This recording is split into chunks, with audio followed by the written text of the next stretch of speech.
हिमाचल में पंचायत चुनाव को लेकर के चढ़ा सियासी पारा। बीजेपी प्रदेश अध्यक्ष का कांग्रेस पर गंभीर आरोप। सीएम सुखविंदर सिंह सिक्खू के नेतृत्व में लोकतंत्र के साथ हो रहा खिलवाड़।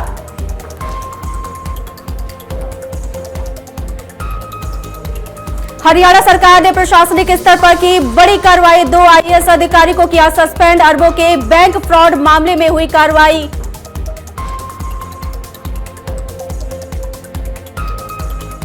आप विधायक की सुरक्षा को लेकर के प्रशासन सतर्क। पठान माजरा को भटिंडा जेल में किया गया शिफ्ट।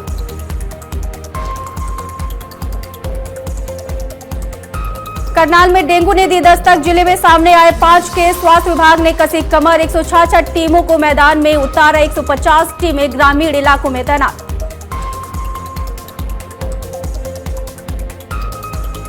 पश्चिम बंगाल के हल्दिया में गरजे पीएम मोदी। कहा, सत्ता से टीएमसी की क्रूर सरकार को होगा हटाना। बंगाल ने प्रतिकूल परिस्थिति पर विजय पाने का लिया है संकल्प।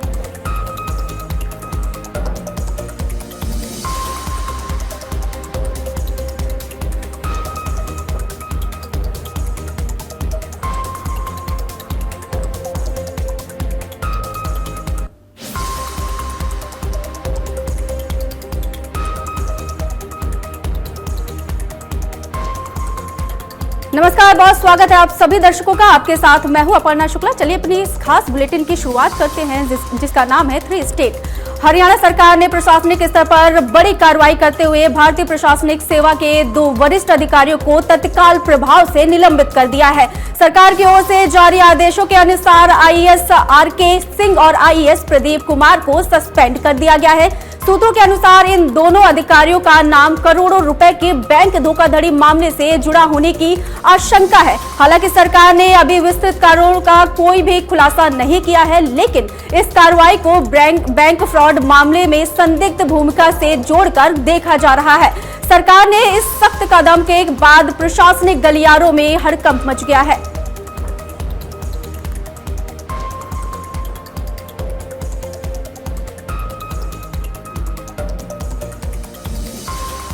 खबर आपको हरियाणा से बता रहे हैं, जहां पर अरबों के बैंक फ्रॉड मामले में ये कार्रवाई हुई है। 2 वरिष्ठ अधिकारियों को सस्पेंड कर दिया गया है और दोनों वरिष्ठ अधिकारी आईएएस हैं, जिनका नाम है प्रदीप कुमार और राम कुमार सिंह। इन्हें सस्पेंड कर दिया गया है। हरियाणा से आपको बड़ी खबर बता रहे हैं। हरियाणा में एक बड़ी कार्रवाई हुई है। 2 आईएएस अधिकारियों को सस्पेंड कर दिया गया है। अरबों के बैंक फ्रॉड में हुई है ये पूरी घटना। और आपको बताते चले कि ये एक बड़ी खबर है जिसमें देखा जा रहा है कि अरबों का जो घोटाला है वो किया गया है और दोनों अधिकारी इसमें संलिप्त हैं।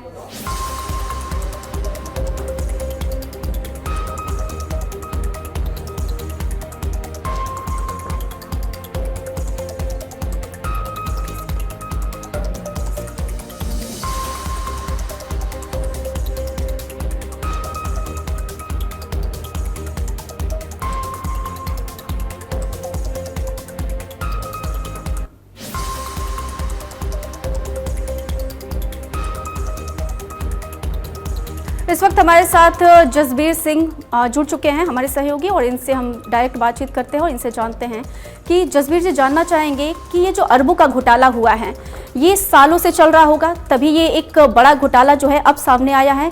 इसको लेकर के क्या कुछ वहाँ पे कार्रवाई हो रही है और इस पूरे मामले को थोड़ा विस्तृत से समझाइएगा। अपर्णा जी, आपको बताते चलेंगे ये जो मामला है बैंक फ्रॉड का मामला है। आईडीएफसी बैंक और कोटक महिंद्रा बैंक का ये मामला है। अभी तक हालांकि अभी पूरा क्लियर नहीं किया गया है कि ये मामला पूरा क्या है, और आपको ये बताते चले कि हो सकता है इसकी सीबीआई जांच भी हो सके। 2 अधिकारी जो जिनको उन्होंने सस्पेंड किया है और 5 ऐसे अधिकारी हैं जिनके पोर्टफोलियो चेंज किए गए हैं। उनको जैसे कि खुदे लाइन लगाया गया है क्योंकि उनके पास पहले बहुत अच्छा पोर्टफोलियो था, अब उनका चेंज कर दिया गया। सो ये जो बड़ा मामला है, तो ये बीजेपी सरकार जो यहाँ पे नायब सिंह सैनी की सरकार है, 0 टॉलरेंस पे वो काम कर रही है। और उनका ये कहना है कि अगर कोई भी भ्रष्टाचार करेगा तो हम उसको बख्शेंगे नहीं, चाहे वो कितनी भी बड़ी मछली हो या जितना भी बड़ा कोई भी अधिकारी हो, उसको छोड़ा नहीं जाएगा। तो ये मामला काफी बड़ा है। अभी थोड़ी देर में प्रेस कॉन्फ्रेंस की जाएगी। प्रेस कॉन्फ्रेंस में ये क्लियर होगा कि एक्चुअल में ये मामला है क्या। पर जैसे कि गलियारों में पता चला है कि ये सीबीआई को भी जांच जा सकती है, क्योंकि अरबों का मामला है। 2 अधिकारी को तो इन्होंने सस्पेंड कर दिया और 5 या 6 अधिकारी ऐसे हैं जिनका पोर्टफोलियो घटाकर उनको लाइन हाजिर का एक तरह का खुडे लाइन लगा दिया गया है। जी परना जी, अगर आगे की जानकारी को लेकर के हम जानना चाहें कि आगे क्या कुछ कार्रवाई विशेष हो सकती है, क्योंकि ये एक अरबों का घोटाला है, एक बड़ा घोटाला है, इसको लेकर के क्या है? अभी मैं आपको बताता चलूं कि थोड़ी देर में शायद ये पता चलेगा, प्रेस कॉन्फ्रेंस होगी और ये प्रेस कॉन्फ्रेंस हो सकता है खुद सीएम नैप सिंह सैनी करेंगे, क्योंकि नैप सिंह सैनी की सरकार का ये कहना है कि हम जीरो टॉलरेंस पे काम कर रहे हैं, कोई भी ऐसा अधिकारी जो भ्रष्ट होगा हम उसको छोड़ेंगे नहीं, चाहे वो मंत्री हो, चाहे कोई बड़ा अधिकारी हो, चाहे वो एमएलए हो। सो इस मामले में 2 बड़े बैंकों का नाम आ रहा है, आईडीएफसी बैंक और जो कोटक महिंद्रा बैंक, जिसमें अरबों रुपए का घोटाला होने की वजह से ये बड़ी कार्रवाई की गई है। नैप सिंह सैनी का हो सकता है शाम तक ये बयान आ जाए कि कितना आखिर फ्रॉड हुआ है और कैसे और इसमें कितने का अधिकारी इसमें शामिल है या कौन कौन से बैंक के अधिकारी इसमें शामिल है, वो सारा तो थोड़ी देर में क्लियर किया जाएगा। जी पर जी, बहुत बहुत धन्यवाद आपका। अब चलिए बढ़ते हैं अगली खबर की तरफ, जहां पंजाब के सीएम भगवंत मान के समागम में एक भावुक करने वाली तस्वीर जो है वो सामने आई है। समागम में कोटकपुरा के गांव हरियलवाला से की एक बुजुर्ग महिला लोगों के लिए घर से खाना बना करके लाई। सीएम भगवंत मान ने खुद फोन करके उस महिला का धन्यवाद कर आभार जताया है। उन्होंने कहा कि जल्द गाँव आकर के उनसे मुलाकात करेंगे, साथ ही गाँव का विकास भी करेंगे। जी, ये बड़ी खबर आपको बता रहे हैं, जहां पर आपको बता दें कि सीएम भगवंत मान के समागम कार्यक्रम में देखा गया कि वहां पे एक बुजुर्ग महिला की जो तस्वीर है वो सामने आई है, जो खुद अपने घर से खाना बना करके लाई। और बड़ी खबर तो ये है यहाँ पर कि महिला बुजुर्ग है और वो खुद जो लोग थे उनके लिए खाना पका करके घर से लाई थी।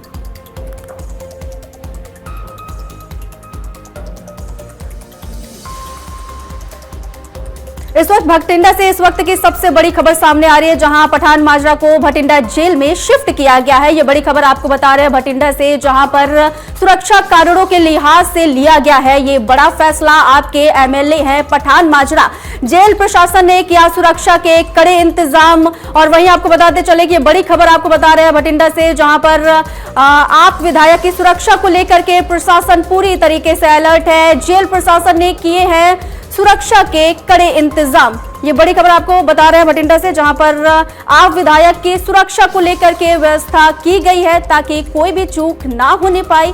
ये एक बड़ी खबर है और ये तस्वीरें आपके टीवी स्क्रीन पे जहां पे आप देख सकते हैं कि ये भटिंडा जेल की तस्वीरें हैं। पठान माजरा को सुरक्षा के लिहाज से पूरी जो तैयारी है वो की गई है ताकि उन्हें किसी तरीके की सुरक्षा में उनकी चूक ना हो। जेल प्रशासन ने सुरक्षा के कड़े इंतजाम किए हैं और आप विधायक की सुरक्षा को लेकर के प्रशासन अलर्ट है। वहीं हिमाचल प्रदेश में पंचायत चुनाव को लेकर के राजनीतिक सियासत तेज हो गई है। शिमला में बीजेपी प्रदेश अध्यक्ष डॉक्टर राजीव बिंदल ने कांग्रेस सरकार पर तीखा राजनीतिक बयान देकर गंभीर आरोप भी लगाए हैं। आपको बताते चले कि उन्होंने कहा कि सीएम सुखविंदर सिंह सिक्खू के नेतृत्व में लोकतंत्र के साथ खिलवाड़ हो रहा है। वहीं उन्होंने आरक्षण रोस्टर को बार बार बदले जाने को लेकर के सवाल भी उठाए हैं। बिंदल का कहना है कि ये चुनाव प्रक्रिया नहीं बल्कि कांग्रेस का स्यूटिलिटी मॉडल है। कांग्रेस सरकार जो श्री सुखविंदर सिंह सुक्खू जी के नेतृत्व में चल रही है, हर रोज नए नए कीर्तिमान स्थापित कर रही है।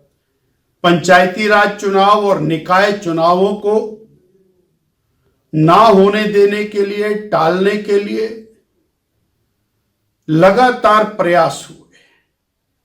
माननीय सर्वोच्च न्यायालय के आदेश के बाद जब चुनावी प्रक्रिया शुरू हुई तो धांधली का दौर शुरू हो गया। प्रदेश की कांग्रेस सरकार पंचायती राज चुनाव और निकाय चुनावों को हाईजैक कर लेना चाहती है। चलिए बढ़ते हैं अगली खबर की तरफ, जहां हिमाचल प्रदेश कांग्रेस ने संगठन को मजबूत करने के लिए अब एक्शन मोड में आ गई है। प्रदेश अध्यक्ष विनय कुमार ने ऐलान किया है कि 21 से 30 अप्रैल तक धर्मशाला में एक बड़ा प्रशिक्षण शिविर आयोजित किया जाएगा, जिसमें राहुल गांधी भी शामिल होने की उनकी संभावना है। और इस शिविर में हिमाचल, पंजाब और जम्मू कश्मीर के जिला अध्यक्ष हिस्सा लेंगे। उन्होंने जमीनी स्तर पर पार्टी को मजबूत करने का प्रशिक्षण दिया जाएगा। विनय कुमार ने संगठन और सरकार के बीच किसी भी तरह के मतभेद की खबरों को खारिज करते हुए कहा कि पार्टी पूरी तरीके से एकजुट है और समन्वय का काम कर रही है। भी हमारा एक जो संगठन सृजन के तहत डिस्ट्रिक्ट प्रेसिडेंट्स लगाए गए थे, उनकी एक ट्रेनिंग प्रोग्राम धर्मशाला में होने जा रहा है, जिसमें 3 स्टेट्स के डिस्ट्रिक्ट प्रेसिडेंट्स आएंगे, जो हिमाचल, पंजाब और जम्मू कश्मीर, ये 3 स्टेट्स के धर्मशाला में इनका 21 से 30 तारीख तक इनका ट्रेनिंग प्रोग्राम होगा, जिसमें राहुल जी खुद भी आते हैं।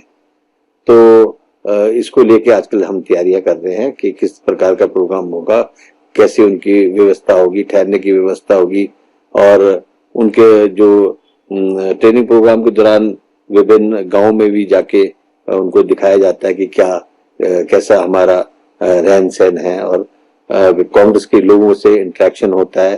तो वो सभी चीजें को लेकर हम कार्य कर रहे हैं, और निश्चित तौर पे हम जल्दी ही अपनी कार्यकारिणी को पूर्ण करने जा रहे हैं।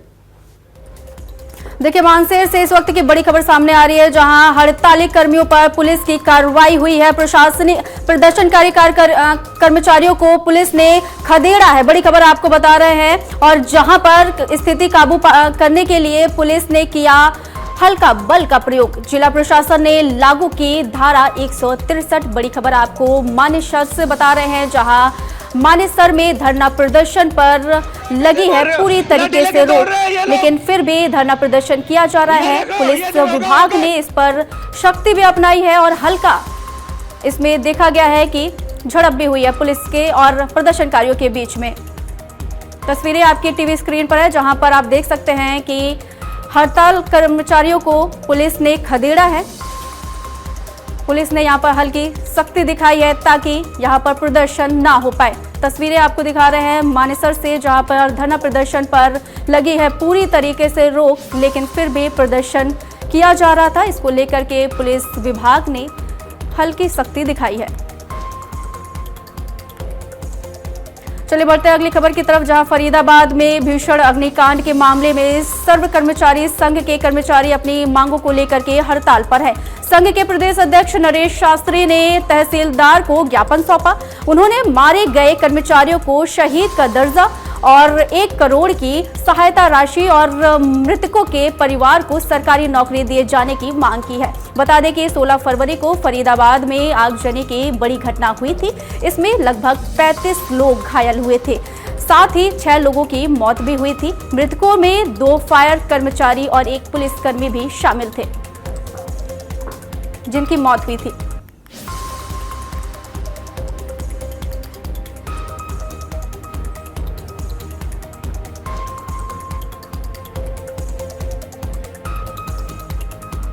मालूम है 16 फरवरी को फरीदाबाद में एक भयानक आगजनी की घटना और विस्फोट की घटना हुई थी। इस घटना में 35 लोग घायल हुए, जिनमें से इलाज के दौरान 6 लोगों की मौत हुई है। 6 लोगों में से 3 कर्मचारी हैं। 2 कर्मचारी भविचंद शर्मा रणवीर फायर के कर्मचारी हैं और 1 पुलिस का कर्मचारी है रवि। हम घटना के समय से घायल लोगों का इलाज करवाने की मांग कर रहे थे। घायलों को 10-10 लाख रुपया मुआवजा देने की बात कर रहे थे, क्योंकि आगजनी में जलने के बाद कई तरीके की सर्जरियां भी होती हैं और आदमी सालों तक काम करने के लायक बचता नहीं है। दूसरा, हमने ये कहा था कि जो मजदूर हैं उनको भी मुआवजा दिया जाना चाहिए, और जो कर्मचारी हैं उन्होंने कर्मठता से, ईमानदारी से काम किया है और जनता की जान बचाते हुए, माल की रक्षा करते हुए अपने प्राणों की आहुति दी है।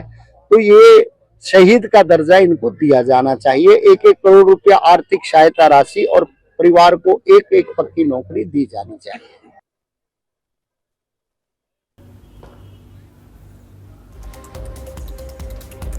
देखिए, आपको बताते चले अगली खबर। यहाँ पर बैसाखी पर्व के अवसर पर पाकिस्तान में गुरु धर्मों के दर्शन के लिए 255 सिख श्रद्धालुओं का जत्था आज रवाना हुआ। कुरुक्षेत्र के गुरुद्वारा छठी पातशाही से हरियाणा सिख गुरुद्वारा प्रबंधक कमेटी के प्रधान जगदीश सिंह डिंडा ने हरी झंडी दिखाकर के 5 बसों को रवाना किया। श्रद्धालुओं में इस दौरान भारी उत्साह देखने को मिला है। ये जत्था पहले अमृतसर पहुंचेगा और फिर बाघा बॉर्डर्स के रास्ते पाकिस्तान में प्रवेश करेगा, जहां श्रद्धालु ननकाना साहिब, पंजा साहिब और करतारपुर कॉरिडोर सहित कई पवित्र गुरु धामों के दर्शन करेंगे। श्रद्धालुओं ने कहा कि उन्हें पहली बार अपने गुरु धामों के दर्शन का मौका मिला है, जिससे वे बेहद उत्साहित हैं। यह जत्था 19 अप्रैल को भारत वापस लौटेगा। हरियाणा के सिखां नूं बहुत वड्डा मौके मिलते हैं। ਇਹੋ ਜਿਹੇ ਦੂਜੀਆਂ ਕਮੇਟੀਆਂ ਭਾਵੇਂ ਅੱਗੇ ਸ਼੍ਰੋਮਣੀ ਗੁਰਦੁਆਰਾ ਪ੍ਰਬੰਧਕ ਕਮੇਟੀ ਭੇਜਦੀ ਸੀ ਜਾਂ ਦਿੱਲੀ ਕਮੇਟੀ ਭੇਜਦੀ ਸੀ, ਪਰ ਹਰਿਆਣੇ ਦੇ ਸਿੱਖ ਜਿਹੜੇ ਨੇ ਉਹਨਾਂ ਨੂੰ ਬੜੇ ਧੱਕੇ ਖਾ ਕੇ ਅੰਮ੍ਰਿਤਸਰ ਚੱਕਰ ਲਾ ਕੇ ਜਾਂ ਦਿੱਲੀ ਚੱਕਰ ਲਾ ਕੇ ਆਪਣੇ ਵੀਜ਼ੇ ਲਵਾਉਣੇ ਪੈਂਦੇ ਸਨ ਤੇ ਉਹ ਵੀ ਨਾਮ ਮਾਤਰ ਵੀਜ਼ੇ ਲੱਗਦੇ ਸਨ।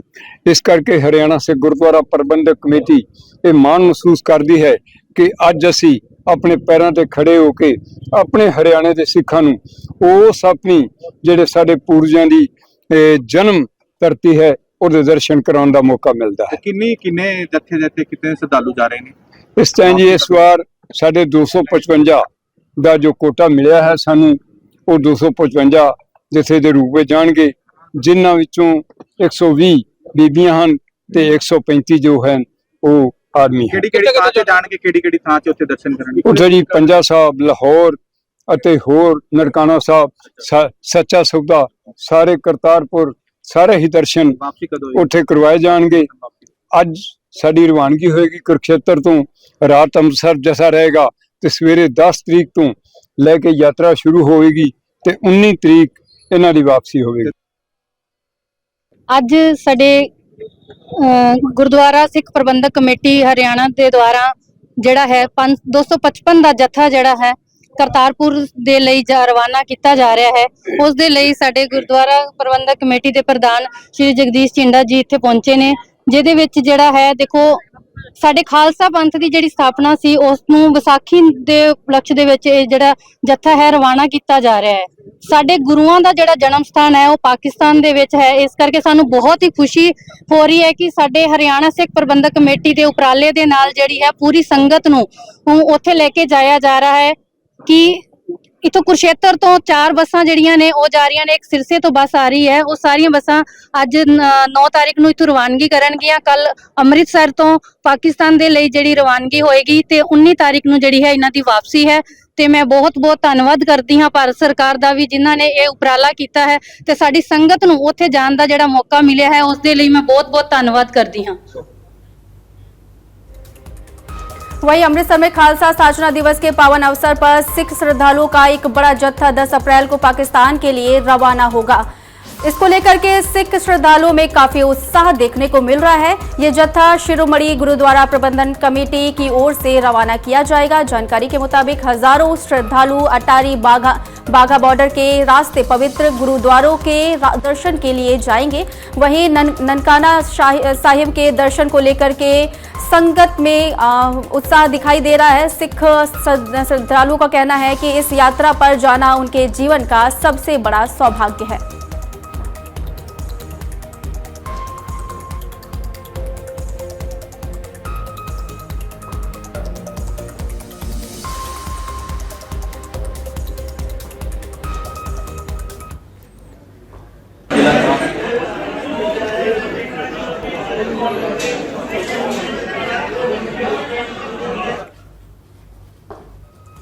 कैथल से बड़ी खबर सामने आ रही है, जहां अग्निशमन कर्मचारियों को 2 दिवसीय हड़ताल किया है और हड़ताली कर्मचारियों ने सरकार से की है कई मांगे। अग्निकांड को लेकर के कर्मचारियों में नाराजगी देखी गई है। वहीं फरीदाबाद फैक्ट्री अग्निकांड का ये पूरा मामला है। तस्वीरें आपकी टीवी स्क्रीन पर है, जहां प्रदर्शन कर रहे हैं सभी कर्मचारी। नगर पालिका और सर्व कर्मचारी संघ का हड़ताल को समर्थन है। तस्वीरें आपकी टीवी स्क्रीन पर है, जहां अग्निशमन कर्मचारियों की 2 जो है वो किए जारी प्रदर्शन कर रहे हैं। हड़ताल कर्मचारियों ने सरकार से की है कई मांगे। अग्निकांड को लेकर के कर्मचारियों में नाराजगी देखी जा रही है। स्क्रीन पर दिख रहा है, इस वीडियो में साफ तौर पे देखा जा सकता है कि प्रदर्शन कर रहे हैं सभी कर्मचारी। अग्निशमन के कर्मचारी हैं जो शहीद हुए थे पिछले 16 फरवरी को, उनकी शहीदी का दर्जा 2 दिन की राष्ट्रव्यापी हड़ताल पर अग्निशमन के साथ नगर पालिका के कर्मचारी भी इनका समर्थन में सर्व कर्मचारी संघ के सभी संगठन इनका समर्थन में प्रदर्शन कर रहे हैं। आज हमारा मेन मकसद है जो हमारे 2 कर्मचारी फायर के शहीद हुए थे उनको उचित मुआवजा दिया जाए, उनके बच्चियों का पालन पोषण किया जाए।